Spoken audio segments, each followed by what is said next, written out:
لیکن اس میں کوئی شک نہیں، اللہ تعالیٰ ارشاد فرماتا ہے کہ اللہ تعالیٰ نے یہی سنت، یہی طریقہ کار اپنایا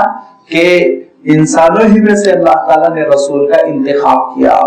پچھلے نبیوں پر بھی یہی اعتراض ہوتا رہا، پچھلے رسولوں پر بھی یہی اعتراض ہوتا رہا۔ حضرت موسیٰ علیہ السلام کے زمانے میں، حضرت نوح علیہ السلام کے زمانے میں، حضرت ہود علیہ السلام کے زمانے میں، ہر زمانے میں مخالفین نے یہی شوشہ چھوڑا کہ ہم اس انسان پر کیسے ایمان قبول کر لیں، ان کی فضیلت کیسے تسلیم کر لیں، ان کو بڑا کیسے مان لیں، جن کا عالم یہ ہے کہ کبھی انہوں نے کہا کہ ما ھذا الا بشر مثلکم یاکل الطعام کما تاکلون ویشرب کما تشربون، ان کو ہم کیسے رسول مان لیں؟ یہ تو کھانا کھاتے ہیں جیسے عام انسان کھانا کھاتے ہیں، یہ تو پانی پیتے ہیں جیسے عام انسان پانی پیتے ہیں۔ کبھی کہا ہے یاکلون الطعام ویمشون الی الاسواق، یہ تو بازار کو جاتے ہیں اور سامان خریدتے ہیں اور ضروریات زندگی کا انتظام کرتے ہیں، ان کو کیسے رسول مان لیں؟ ان کو ہمیشہ اس بات کا ایک اعتراض رہا کہ یہ کیسے رسول ہو سکتے ہیں جن کے آل اولاد ہے، جن کی بیویاں ہیں، جن کا گھر ہے، جن کے والدین ہیں، جن کا خاندان ہے، جن کے مسائل ہیں، بلکہ صحت بھی ہے، بیماری بھی ہے، جن کے ساتھ صحت کا مسئلہ بھی ہے، بیماری کا مسئلہ لگا ہوا ہے، جن کے پاس ساتھ غریبی کا مسئلہ لگا ہوا ہے، امیری کا مسئلہ لگا ہوا ہے، جو سارے انسانی مسائل لگے ہوئے ہیں، تو ان کو ہم رسول کیسے مان لیں؟ اللہ تعالیٰ ارشاد فرماتا ہے کیوں نہیں مانو گے؟ قُلْ لَوْ كَانَ فِي الْأَرْضِ مَلَائِكَةٌ يَمْشُونَ مُطْمَئِنِّينَ، اگر روئے زمین پر فرشتے چلتے پھرتے ہوتے، انسان نہیں ہوتے، یہاں فرشتے بسے ہوئے ہوتے، یمشون مطمئنین، اطمینان کے ساتھ وہی چل پھر رہے ہوں، وہی اس دنیا کو آباد کیے ہوئے ہوتے، وہی اس دنیا میں زندگی گزار رہے ہوتے، لَنَزَّلْنَا عَلَيْهِم مِّنَ السَّمَاءِ مَلَكًا، اور رسول آپ ہم ان کے لیے پھر فرشتے کو رسول بنا کر بھیجتے، ان کے لیے ہم فرشتے کو نمونہ بناتے۔ لیکن روئے زمین پر تو انسان چل پھر رہے ہیں، یہاں تو انسان مسائل جھیل رہے ہیں، انسان زندگی بسر کر رہے ہیں، انسان کو رہنمائی کی ضرورت ہے، انسان کو نمونے کی ضرورت ہے، لہذا اللہ تعالیٰ ارشاد فرماتا ہے جب انسان کو ضرورت ہے تو ہم فرشتے کو کیوں رسول بنا کر بھیجیں؟ یہ انتہائی معقول بات ہے، سمجھ میں آنے والی بات ہے۔ اور سوچئے کہ اگر صحابہ کے درمیان حضور اکرم صلی اللہ علیہ وسلم نہ ہوتے تو کتنے امتحانوں سے وہ گزرتے کہ وہ فاقہ کر رہے ہیں، ان کا فاقہ ایک دن کا ہے تو اللہ کے رسول صلی اللہ علیہ وسلم کا فاقہ 3 دن کا ہے۔ ان کو تسلی ہو رہی ہے کہ جس راستے پہ ہم چل رہے ہیں وہ راستہ تنہا ہمارے لیے نہیں ہے، بلکہ اس راستے پہ اللہ کے رسول چل رہے ہیں۔ جب وہ جنگ میں زخمی ہو رہے ہیں تو اللہ کے رسول صلی اللہ علیہ وسلم بھی جنگ میں زخمی ہو رہے ہیں، آپ صلی اللہ علیہ وسلم کی خود بھی ٹوٹی، آپ صلی اللہ علیہ وسلم کے رخسار مبارک میں اس کا ٹکڑا گھسا، خون کا فوارہ نکلا، اللہ کے رسول صلی اللہ علیہ وسلم بے ہوش ہوئے، صحابہ نے آپ صلی اللہ علیہ وسلم کو دیکھا زخمی حالت میں۔ حضور اکرم صلی اللہ علیہ وسلم ہر مرحلے میں زندگی کے ہر مسئلے میں رہنمائی کر رہے ہیں، اور اس طرح سے صحابہ کو ایک اطمینان ہے اور ان کی تربیت ہو رہی ہے۔ اور پھر صحابہ تو خیر وہ دور تھا، اللہ کے رسول صلی اللہ علیہ وسلم کو انہوں نے اپنی آنکھوں سے دیکھا تھا، لیکن یہ بات کی انسانیت پوری کی پوری امت قیامت تک کے لیے، اگر اللہ کے رسول صلی اللہ علیہ وسلم انسان نہ ہوتے تو کیسے رہنمائی حاصل کرتے؟ آپ سوچئے، اگر وہ ایک فرشتہ ہوتے تو لازمی بات ہے نہ بھوک کا مسئلہ ہوتا، نہ بیماری کا مسئلہ ہوتا، نہ غم کا مسئلہ ہوتا، نہ پریشانی کا مسئلہ ہوتا، نہ الجھنوں کا مسئلہ ہوتا۔ یہ سارے مسائل سے اللہ کے رسول صلی اللہ علیہ وسلم گزر چکے، اور اللہ کے رسول صلی اللہ علیہ وسلم نے ہر زندگی کے شعبے اور مسئلے میں ہر مرحلے میں رہنمائی چھوڑی، ایسی پیاری رہنمائی چھوڑی کہ امت کی تسلی کا سامان ہوتا ہے، اطمینان ہو جاتا ہے۔ ایک ماں باپ جو جوان اولاد کو کھو دیتے ہیں، شدید صدمے میں ہوتے ہیں، تو حضور اکرم صلی اللہ علیہ وسلم کو دیکھتے ہیں کہ اللہ کے رسول صلی اللہ علیہ وسلم نے اپنے 3 بیٹوں کو کیسے دفنایا، اللہ کے رسول صلی اللہ علیہ وسلم نے اپنی 3 صاحبزادیوں کو کیسے دفنایا۔ تسلی ہو جاتی ہے کہ اللہ کے رسول صلی اللہ علیہ وسلم بھی یہ غم جھیل چکے، کیونکہ آپ صلی اللہ علیہ وسلم کے اولاد میں صرف حضرت فاطمہ رضی اللہ تعالی عنہا ایسی ہیں جو آپ صلی اللہ علیہ وسلم کے بعد وفات پائی، باقی سب کے سب آپ صلی اللہ علیہ وسلم کے سامنے وفات پاتے چلے گئے، چاہے وہ تینوں فرزند ہو یا بعض روایتوں کے مطابق 4 فرزند، وہ تینوں کے تینوں یا چاروں شیر خارگی میں وفات پائے، پھر اس کے بعد آپ جانتے ہیں کہ حضرت زینب وفات پائی، پھر اس کے بعد آپ جانتے ہیں حضرت ام کلثوم وفات پائی، پھر اس کے بعد حضرت رقیہ وفات پائی۔ یہ ساری صاحبزادیاں آپ صلی اللہ علیہ وسلم کے حیات طیبہ میں۔ اچھا، اور آگے دیکھیے کہ ماں باپ کو، بالخصوص باپ کو جو بڑا صدمہ ہوتا ہے، شدید جو امتحان سے وہ گزرتا ہے، وہ اس وقت جب کہ اس کی بیٹی کو طلاق ہو جائے۔ اللہ کے رسول صلی اللہ علیہ وسلم اس آزمائش سے بھی گزرے۔ جب آپ صلی اللہ علیہ وسلم نے نبوت اور رسالت پیش کی تو اس وقت